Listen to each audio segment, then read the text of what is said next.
Assalamualaikum warahmatullahi wabarakatuh. Om Swastiastu, salam, nama budaya, dan salam sejahtera bagi kita semua.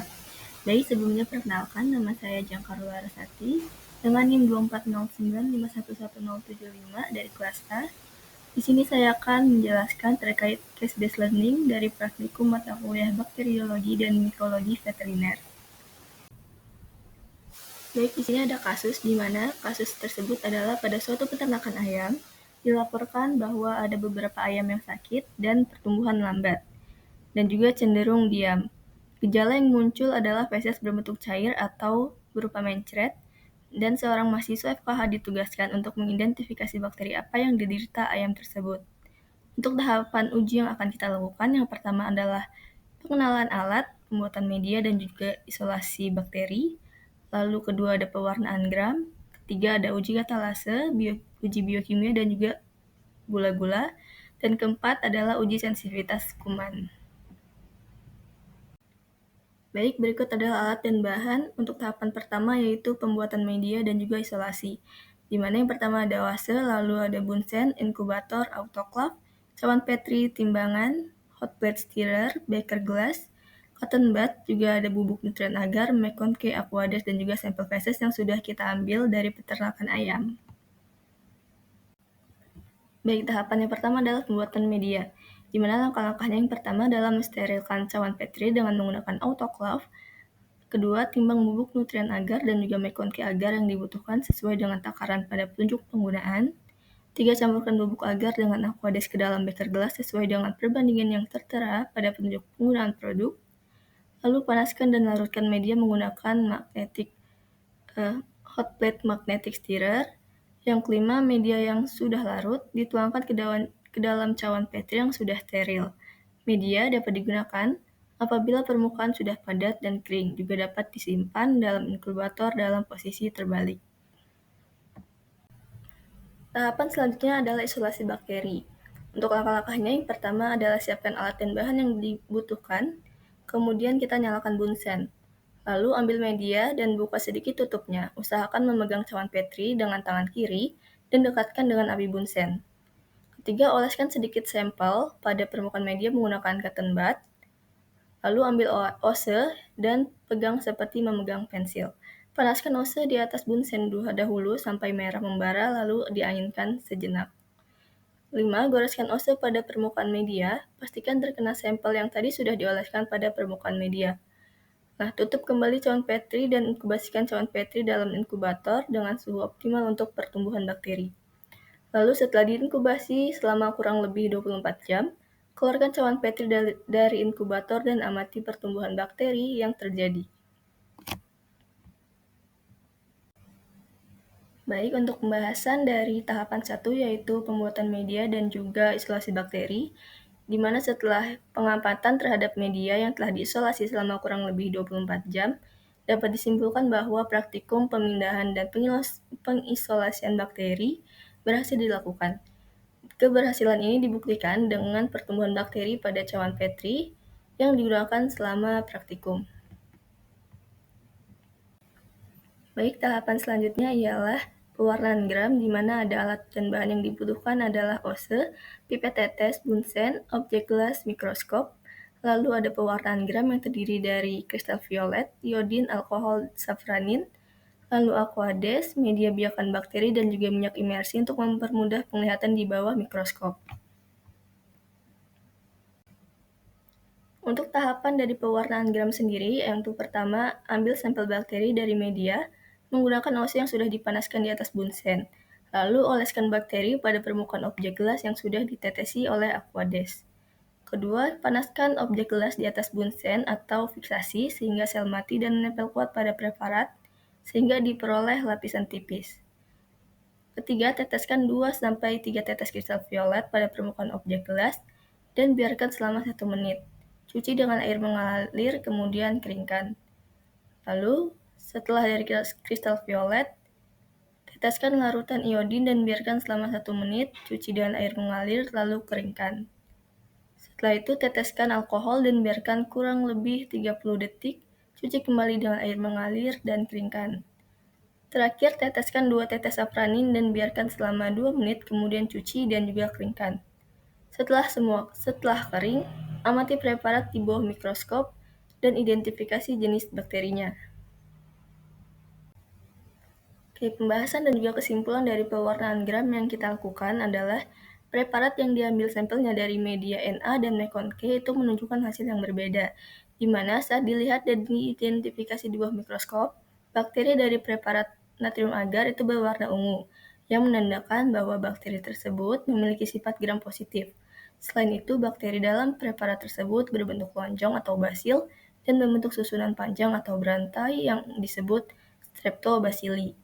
Sedangkan dari preparat Mekon K, saat dilihat dan diidentifikasi di bawah mikroskop, bakteri tersebut berwarna merah muda yang menandakan bahwa bakteri tersebut memiliki sifat gram negatif.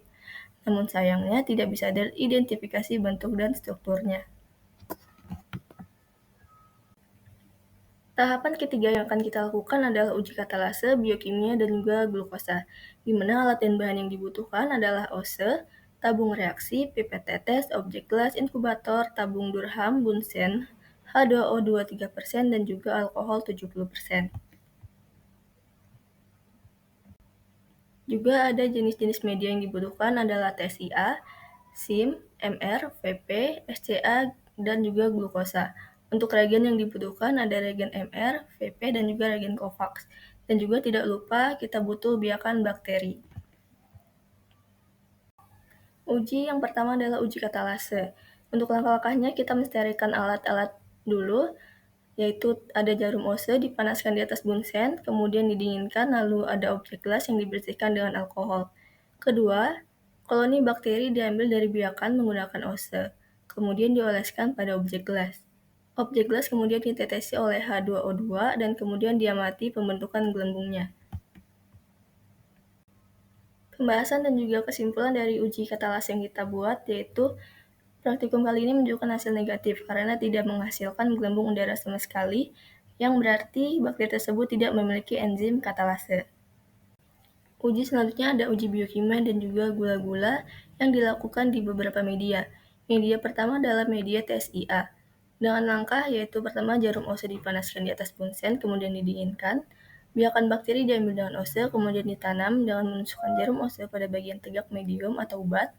Dan setelah itu, OSE diangkat lalu diusapkan pada media miring medium atau SLAN. Lalu medium yang sudah ditanam bakteri kemudian diinkubasi pada suhu 30 derajat Celcius selama semalam. Lalu ada media yang kedua yaitu media SIM. Yang pertama, jarum OSE dipanaskan di atas bunsen kemudian didinginkan. Kedua, biakan bakteri diambil dengan OSE kemudian ditanam dengan menusukkan jarum OSE pada media SIM dan inkubasikan selama semalam pada suhu 30 derajat Celcius. Nah, medium yang sudah diinkubasi kemudian ditetesi dengan reagen COVAX untuk melihat produksi indolnya dan diamati hasilnya. Oke, media yang ketiga ada media MR, di mana yang pertama jarum OSE dipanaskan di atas bunsen, kemudian didinginkan, lalu biakan bakteri diambil dengan OSE, kemudian ditanam dengan mencelup-celupkan jarum OSE ke dalam medium MR, dan inkubasikan selama semalam pada suhu 30 derajat Celcius. Medium yang diinkubasi kemudian ditetesi dengan reagen MR dan diamati hasilnya. Untuk media VP juga sama dengan media MR langkah-langkahnya, hanya saja dia ditusukkan ke medium VP dan ditetesi dengan reagen VP.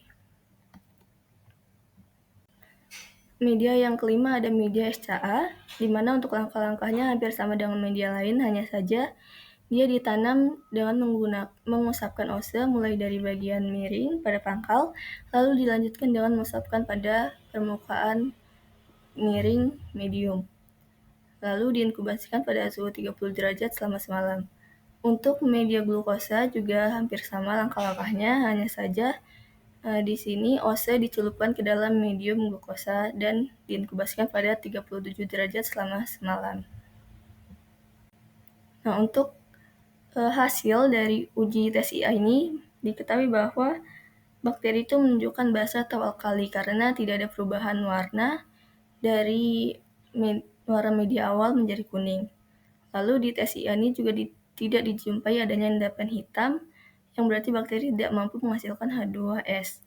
Namun media TSIA ini dijumpai adanya rongga yang berbentuk pada bagian bawah media yang menandakan terbentuknya gas. Nah, untuk media SIM, setelah ditetesi dengan reagen Covax, dia tidak terbentuk cincin merah pada permukaan medium yang menandakan bakteri tidak memproduksi indol. Namun, pada media SIM ini terlihat pertumbuhan bakteri yang menyebar dari daerah tusukan sehingga dapat diketahui bahwa bakteri bersifat motil. Untuk medium yang selanjutnya itu medium MR, di mana itu menunjukkan hasil positif karena medium berwarna merah setelah ditetesi reagen MR, yang mengindikasikan bahwa bakteri mampu melakukan fermentasi asam campuran yang menyebabkan penurunan pH pada medium.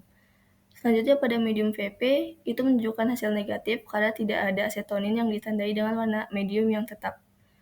Lalu untuk uji SCA, ini menunjukkan reaksi yang negatif karena dia tidak ada perubahan warna medium. Dan yang terakhir untuk uji fermentasi glukosa diperoleh bahwa bakteri mampu memfermentasi karbohidrat dengan ditandai perubahan warna pada medium dari biru ke kuning dan juga ada sedikit gelembung di tabung Durham. Nah, kesimpulan yang dapat diambil yaitu bahwa bakteri ini bersifat motil, mampu memfermentasi karbohidrat dan asam campuran, tapi tidak dapat memproduksi H2S, tidak menghasilkan enzim katalase, serta tidak menghasilkan asetonin dan tidak menggunakan sitrat sebagai sumber karbon.